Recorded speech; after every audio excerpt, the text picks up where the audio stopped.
Okay, special episode 3768, 3769, 3770. Tignan natin na kasi this is a general reading. Iba pa rin po kasi yung full private reading kasi makikita. Ngayon, kukuha ulit ako dito ng tatlo. Tignan natin kung ano yung pwede niya idugtong doon sa special reading para alam naman, no, at may idea kayo. At hindi ho lahat ng tao ay makaka-resonate sa reading na ito kasi this is general reading. So maganda na rin po magpa-reading kayo kasi patapos na rin po yung buwan. Yung reading na yon is kung ano yung nandoon sa Marso. Okay? Una, hesitation. Pangalawa, indulgence. Nako. And pangatlo, lumabas yung stress. Kaya dito, tingnan mo yung unang baraha, yung hesitation. Ikaw na tao, nagdadalawang isip ka.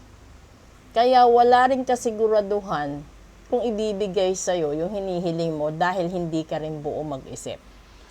Dahil dito, tingnan mo sa mga do's and wants and needs. And yung pangatlo, yung naidating is stress. So, nai-stress ka dahil kahit siguro sa hinagap, hindi mo ma-imagine binarang ka ng tao dahil lang hindi mo siya natulungan. Kinulam ka ng tao dahil hindi mo siya piniling mahalin or hindi mo siya piniling pakasalan. Posible din na binarang, kinulam ka dahil nakipaghiwalay ka, no? May mga tao, simple lang kasi, may mga tao na kaya nilang tanggapin yung mga pagkakamali at pagkukulang nila. May mga tao din na kahit harap-harapan mo nang sabihin, kahit paulit-ulit ka na nagpapaliwanag, ayaw pa rin. Yun ay dahil toxic sila ng mga tao. Natural lang dapat kasi, kung walang barang kulam sumpa at gayuma, kapag toxic ang tao, yung gagawin mo lang naman is dumistansya ka You have to cut the communication between that person para mawala siya. Pero, may mga tao na dinadaan sa spiritual na side, lalong-lalo na ngayon na eleksyon. Nagtatapon sila ng kamalasan para mawala ka sa focus. Nagtatapon sila ng mga pera, nagsasayang ng pera para barangin yung kalaban. Kulamin yung kalaban. Pag hindi nila kinaya yung kalaban, yung pamilya ng kalaban. Alam nyo yon? Ganon din po yun sa ritual. Para hindi agad matapos-tapos yung ginawa nung nagpabarang. Kung galit siya sa ama mo, tatamaan yung ama mo, idadama yung nanay mo. At kapag hindi pa siya nakontento, idadamay pati mga anak. Kasi siyempre, sasabihin ng mambabarang sa kanya. Kung yung galit ka sa ama, at magtagumpay ka na halimbawa ma-disable yung ama, gaganti yung asawa. Kapag ginantihan mo yung asawa, gaganti yung anak. O di ba siyempre, kung marami ka naman din pambayad, yung gagawin nila is babayaran lahat. Kung ikaw naman sa punto na ikaw yung nadisgrasya, nadihado, nasaktan, nabarang, nakulam, nasumpa, hindi dito ka sa punto, magdadalawang isip ka kung magpapagamot ka ba, itutuloy mo ba, hanggang sa ma-stress ka. Kasi hindi mo inaasahan na sa likod ng mga magagandang pangyayari at masasayang pagsasama or pagkakaroon ng kontentong buhay, ay may mga tao pala na hindi sila masaya, na nakikita kang umuunlad at umuusad. Ngayon yung gagawin ninyo, kung nandyan kayo sa ganyang panahon o ganitong sitwasyon, ayusin nyo din.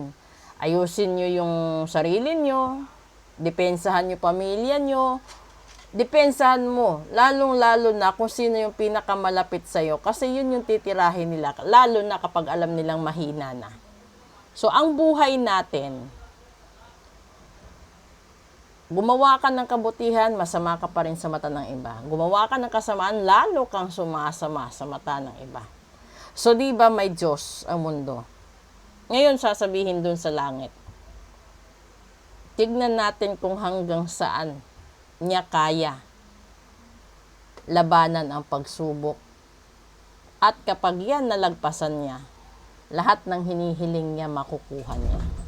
Isa sa matinding pagsubok doon ay yung barang kulam, sumpa at gayuma. Dahil likas na kasamaan na gawa yun ng tao at hindi kasamaan na gawa ng Diyos. Never na mangyayari yun kapag Diyos, sa galing na Diyos. Okay? So, sana magiging enlightenment po ito na magkaiba po yung reader na reader lang kesa reader na manggagamot, reader na pwede siyang kumausap ng patay, reader na kaya niyang magtanggal ng kamalasan sa buhay ng isang tao. Dahil hindi po yan madali. Kung sa tingin po ninyo yung pagdasal ng rosaryo ay masakit na po sa tuhod, asahan nyo yung paggawa po ng lehitimo at tradisyonal na ritual, higit pa po sa ng 10 beses kahirap sa isang pagluhod na 10 beses mong ulitin ang isang buong rosarito. Okay? So, isang buhay lang po yan. Depende kung ilang buhay ang isasalba niya. Ilang pangkabuhayan, ilang board exam, ilang anak na nawawala, or lahat-lahat po yan. Lahat po sa mundo, may katapat, may katumbas. Yun nga lang yung iba, lagpas langit kapag humihingi ng kapalit. 'Di ba? Tignan mo, yung kasalanan mo lang naman, hiniwalayan mo siya. Yung ginawa niya, pinagayuma ka, dinamay lahat. O halimbawa, yung kasalanan mo lang naman, nanghiram ka ng 10,000, nag-partial ka ng 3,000, may balanse kang 7. Hiniling mo lang naman sa kanya na i-installment mo kasi mahirap ang sitwasyon. Ano ginawa niya? Kinulam ka. O ngayon, kung kukulamin ka at ma-disable ka, makakabayad ka ba? Kung halimbawa naman, may gusto ka sa isang tao, hindi ka naman nagustuhan ng taong gusto mo, ano gagawin mo? Kasi, yung nakakasira sa tao is yung expectations niya sa buhay. So, the less expectations that you will be doing or you will be thinking, less stress po yun sa buhay natin. So ngayon, kung nakagawa tayo ng pagkakamali at pagkakasala at hindi na natin kayang lutasin, ay wag naman natin ibigay lahat sa Diyos. Dahil hindi naman sinabi ng Diyos na magpakasala ka at siya yung sasalo. Di ba? Kung natatandaan nyo, napako siya dahil sa kasalanan ng tao. Hindi siya napako dahil sa sangkatauhan, ay sa kasalanan niya. So, kung may ginawa sa'yo ang kapwa mo at may ginawa ka sa kapwa mo din, ayusin mo. Huwag mong sabihin na ipapasa Diyos ko na lang ang lahat. Dahil nakakahiya sa mahal na Diyos. Na ikaw itong matigas ang ulo, ikaw itong pasaway, ikaw itong hindi nakikinig sa pangaral. Lagi mong isinasandal sa Kanya ang mga pagkukulang at pagkakamali mo sa buhay. So kung mayroon tayong hiya sa magulang natin, dapat mas mahiya tayo sa mata ng Diyos.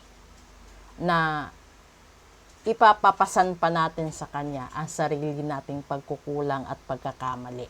Lalong-lalo ng pagkakasala. Proceed tayo sa English episode. Maraming salamat.